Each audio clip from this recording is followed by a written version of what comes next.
Trump మరొక సంచలనాత్మకమైనటువంటి అంశం చెప్తున్నాడు. ఇది నిజమైతే దారుణాలకల్లా దారుణాతి దారుణం అవుతుంది. ఇది ప్రాపగాండా వీళ్ళు క్రియేట్ చేస్తున్నారా ఏంటనేటటువంటిది. ఎవరైతే వ్యాక్సినేషన్ చేయించుకున్నటువంటి వాళ్ళు, అంటే మొన్న కరోనా సందర్భంగా వ్యాక్సిన్ వేయించుకున్నటువంటి వాళ్ళు, వ్యాక్సినేషన్ జరిగింది కదా ప్రపంచవ్యాప్తంగా కూడా, అందులో ఫైజరా లేకపోతే వాళ్ళకి సంబంధించి అనేక రకాలైనటువంటి వ్యాక్సిన్స్ వేయించుకున్నారు కదా. అలా వ్యాక్సిన్ వేయించుకున్నటువంటి వాళ్ళల్లో పిల్లల్లో అత్యధికంగా ఆటిజం గురి అవుతున్నారు. ఆటిజం అంటే తెలుసు కదా, స్పృహ ఉంటుంది కానీ శరీరం కంట్రోల్లో ఉండదు, కొంత మానసికమైనటువంటి ఇబ్బంది ఉంటుంది. ఆటిజంకి సంబంధించిన విద్యాసంస్థలు ఇవి కూడా చూస్తుంటాం.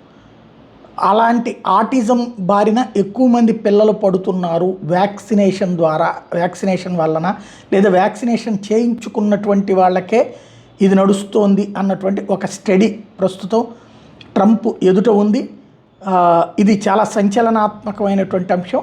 దీని మీద ఏం తేలుస్తారు అన్నది చూడాల్సి ఉంది.